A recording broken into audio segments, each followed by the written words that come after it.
The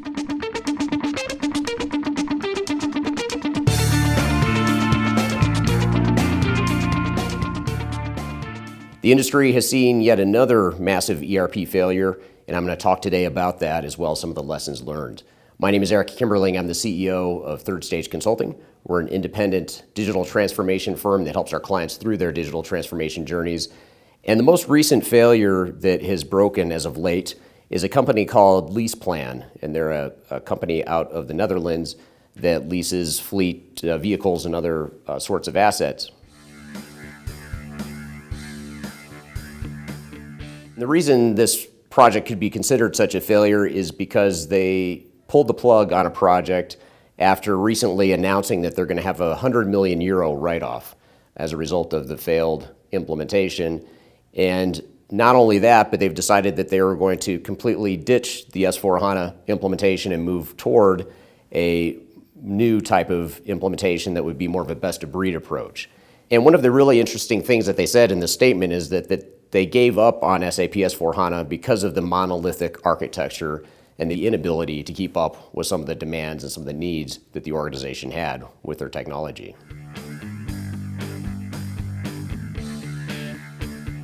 Now, having the luxury of hindsight and being able to play armchair quarterback after seeing the results of this project, there are a number of red flags that, in my opinion, should have been identified and should have been mitigated earlier in the project that could have helped avoid this whole train wreck of a disaster. And in coming up with this list of red flags, I did a bunch of research looking at annual reports and financial statements that cited the ERP project and some of the challenges they had. There's obviously a number of other articles and media outlet articles that are available that I'm citing from here. But one of the first things that strikes me as a red flag is that they were moving from 35 different systems onto a single ERP system.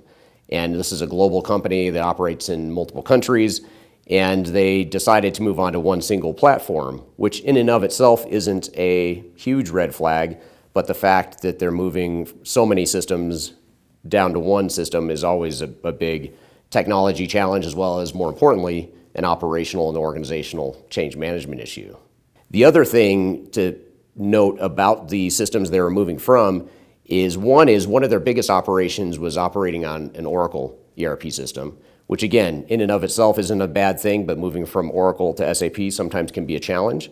And the other thing that's probably even more important is that they had a number of industry-specific solutions among those 35 different systems that were specific to fleet management and some of the work and business processes that they operated. So they're moving from an industry-specific type of solution to more of a broad, bigger ERP system like an SAP S4HANA, which is naturally going to be a big challenge for any organization. Now, the other red flag we saw in this whole case is that the CIO of the company mentioned that they had been on SAP at part of the company before trying this global ERP implementation and before deciding to move on to S4HANA as their global platform. They were operating SAP in Australia, and they had started that implementation in 2006. It took them until 2010 to get up and running on ECC. And they said that it wasn't until 2013 that they were able to finally settle things down and calm down the operations. So in my mind, that's a big red flag that suggests there's some history here. They've tried implementing SAP in the past and there have been some challenges. So that's another risk, another red flag that suggests this was probably going to be a pretty difficult project. Another thing that the CIO mentioned is in a quote in an article we found prior to the failure being announced. He said that they were on an extremely aggressive plan to conduct the implementation. And generally, we find that's not something to be proud of. It's not something to be touting that you're undergoing an extremely aggressive plan, because chances are you're probably going to fall well short of that extremely aggressive plan. And chances are you're probably putting your operations at risk more than you're gaining by trying to be aggressive in terms of whatever money or time you think you're going to save. So that's another red flag we noticed in this case. Now, a fourth risk that we saw, or a fourth red flag, is that they mentioned that this was going to be a big bang implementation in most of the countries. Now, they said there would be some exceptions where some of the bigger countries or the bigger operations would have more of a phased approach, but for the most part, their going-in strategy was to have a big bang approach. So when you combine that with some of the other risks I just talked about, that's just further complicating and escalating the risks by putting your entire operations for one country completely at risk all at once. on day one from the day of go live. And then the final red flag that we saw in just some of the public information that's out there and that's available is that the CIO also mentioned that change management would be difficult, but he almost sounded like it wasn't going to be that difficult because they had a very comprehensive change management plan. Now, this is more of a question than an observation, I guess I would say, because it begs the question, if you knew change management was going to be difficult and you had a comprehensive change management plan, why did the project not go well, and what were some of the people issues that maybe weren't addressed? And that's a question that we don't have answers to at this point, but it is something worth noting that they knew up front that organizational change management was going to be very difficult in this type of project.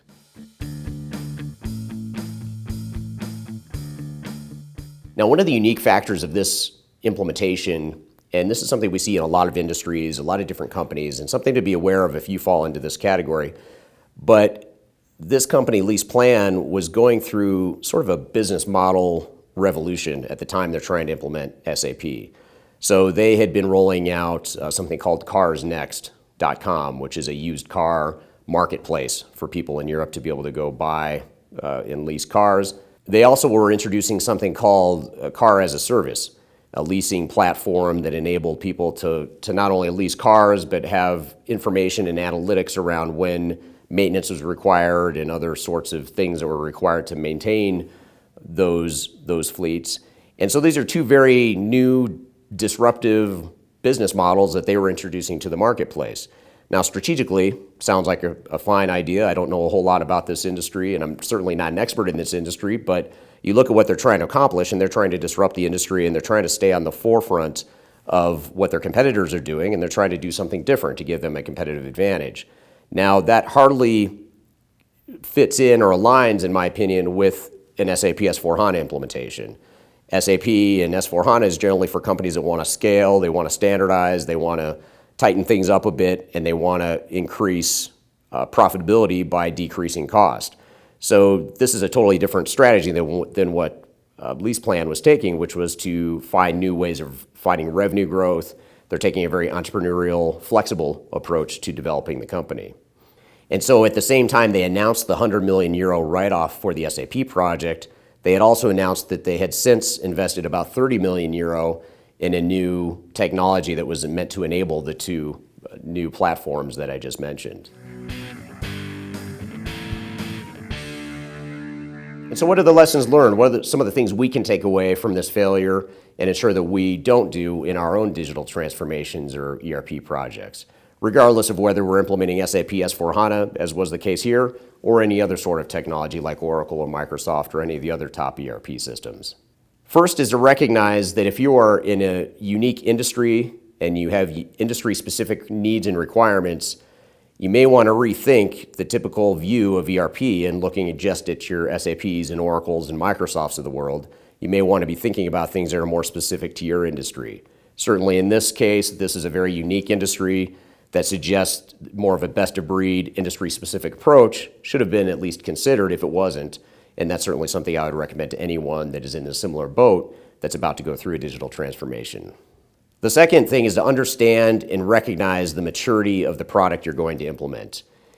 As is the case with S4HANA, it's not completely mature yet. I've posted plenty of articles and videos about that exact topic, and that statement is also true for other systems as well, like Oracle ERP Cloud, Microsoft E365. A lot of these flagship products from the big ERP vendors have recently migrated to the cloud, and they've been complete rewrites of older systems, and in many cases, they just haven't quite caught up to where they were prior to their migration to the cloud. So it's important to recognize that and know exactly what you're getting and what you're not getting, which is almost just as important as what you are getting with your ERP system. The third thing we want to do is make sure that whatever we're implementing, whatever we're doing with our transformation aligns with our business model. So often we see clients that have a strategy on the digital side that's going one direction, and their overall corporate strategy is going a totally separate direction, and the executives don't see the need for those two things to be aligned. They see this, the digital transformation, as just an IT project. They see their corporate strategy as something that's completely separate. And in reality, if those two things are misaligned, it's very unlikely that your project is going to succeed. So we need to make sure that we have a project in mind that's going to be completely aligned with our overall corporate strategy. The fourth thing is to consider your options. Like I said before, it's important not just to look at SAP or Oracle or Microsoft especially if you are in a unique industry or you have unique needs, or if you're trying to develop unique capabilities that your competitors don't have. It's important to really look at all of your options, and by looking at all of your options, that includes looking at multiple options that you may deploy for your transformation, not necessarily just one single ERP system, as has been the case in the past with many organizations. And then finally, the last word of advice I can give is that you are in control of this project. In this case, LeasePlan had hired HCL Technologies to implement S4HANA for them. Somehow the company let this get out of control to where by the time all is said and done, they have a €100 million write-off. There's no reason that you or any organization should let it get to that point. You're in control of your system integrator, your internal resources, the technology you do or don't deploy, and it's very important that you have clear transparency and risk mitigation mechanisms in place, and that's something that we at Third Stage can help provide organizations, and we help provide organizations throughout the world with that exact service. So hopefully that helps give you some context of what not to do with your ERP implementation, how to avoid some of the failures like LeasePlan and other organizations that are out there that have struggled with their implementations. If you'd like to learn more, I encourage you to download some of the links that I've included below, and I also encourage you to please subscribe to my channel. I want to thank you very much for your time and hope you have a great day.